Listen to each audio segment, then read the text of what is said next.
Travel back in time with me and discover how some of the most famous myths of the Old West came to be. Today, we're diving into 7 stories that shaped the way we see that era. Get ready to understand how these myths were formed, why they still persist today, and what the real circumstances were that shaped one of the most iconic chapters in history. Stick around until the end.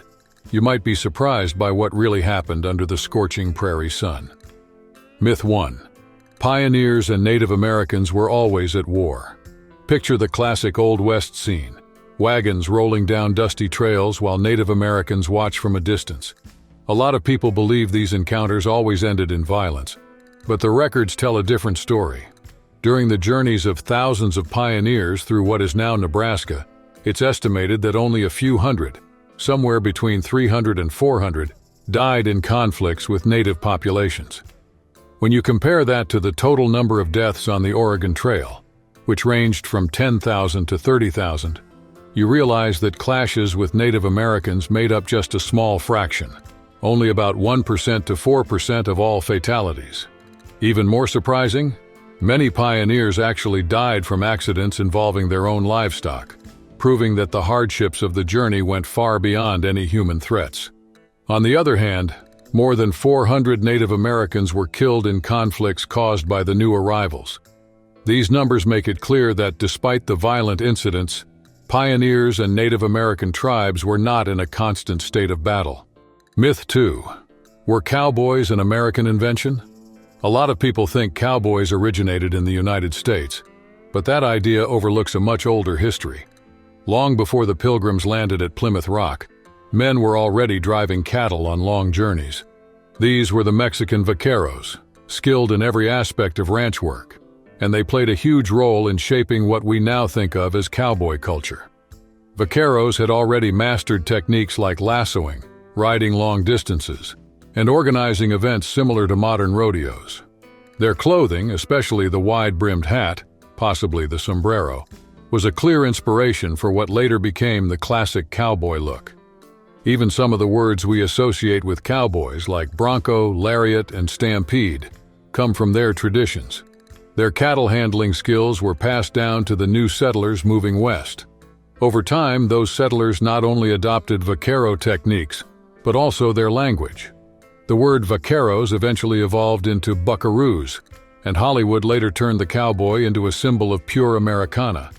But in reality, many of the earliest cowboys were Mexican, along with black freedmen who, even after emancipation, often found themselves stuck in ranching work due to limited opportunities elsewhere. Understanding these roots helps broaden our perspective on who really shaped the cowboy identity. It's a story that crosses borders, blends cultures, and includes contributions that go far beyond what we see in Hollywood movies. Myth 3. Outlaws who robbed banks ruled the Old West. You've probably seen movies or read stories about bandits storming into banks, grabbing sacks of cash and galloping away through dusty streets. Butch Cassidy, the Sundance Kid, and the Dalton Gang were behind some of the most famous heists. But was this kind of robbery really as common as it seems?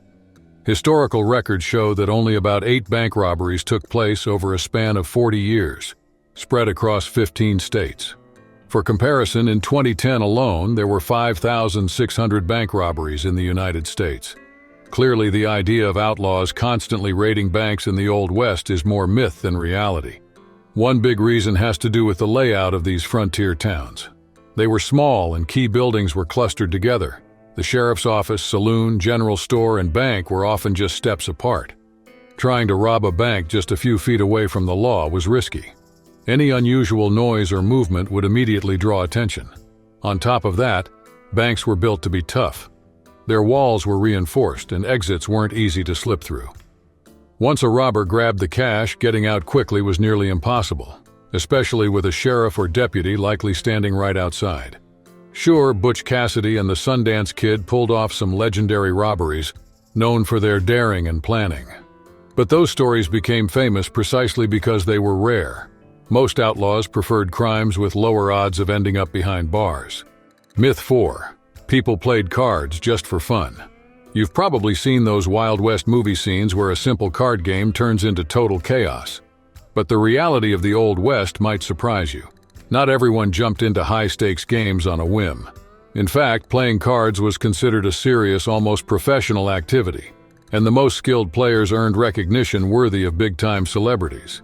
In many towns, it wasn't just saloons that had gaming tables. Brothels and dedicated gambling halls also hosted tournaments and competitions, all carefully organized with clear rules and high stakes. This professional atmosphere challenges the Hollywood image of casual games between amateurs and seasoned gamblers. Every move was calculated, and a good player's reputation could mean money and fame. What's even more interesting is that, unlike what you see on screen, these games were full of strategy and negotiation, not just wild shootouts. Sometimes the real risk wasn't a bar fight. It was betting your future on a hand of cards. So if you thought card games were just a way to pass the time, remember that in the Old West, playing cards meant a lot more than just late-night entertainment. Myth 5. The cowboy hat. When we picture Old West cowboys, we usually imagine them wearing that classic wide-brimmed curved hat. But back then, the reality was quite different. Sure, every man wore some kind of hat, but the styles varied based on personal preference, occasion, and practicality. Billy the Kid was often photographed wearing what looked like a top hat, while Wild Bill Hickok preferred a flat-brimmed hat, almost like a women's pancake hat. Still, the real standout was the bowler hat, also known as the derby hat. It was the go-to choice for many because it fit in across different social settings, especially in an era where leaving the house without a hat simply wasn't an option. One Western writer even called the bowler the hat that won the West, and he wasn't exaggerating. Old photographs show that some of the most notable figures, especially those wanting to keep a refined look, frequently wore bowler hats. As for the first cowboy hats made by Stetson in the late 1800s, they looked nothing like the ones we see today. The original design, called Boss of the Plains, was more similar to an Amish hat with a few modifications. The curved brims and decorative elements were later additions, but that early Stetson model was what eventually inspired the cowboy hats we recognize in westerns and rodeo events today. Myth 6. The poverty of the ladies of the night. When people talk about prostitutes in the Old West, the common image is of destitute women, struggling to survive on the fringes of society. But was that really the case? Choosing this profession during that era was definitely challenging and frowned upon. But many of these women actually made a decent living and enjoyed more freedom than most people assume.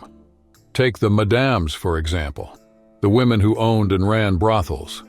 These women had decision-making power, were often well-educated, and were some of the wealthiest members of their communities.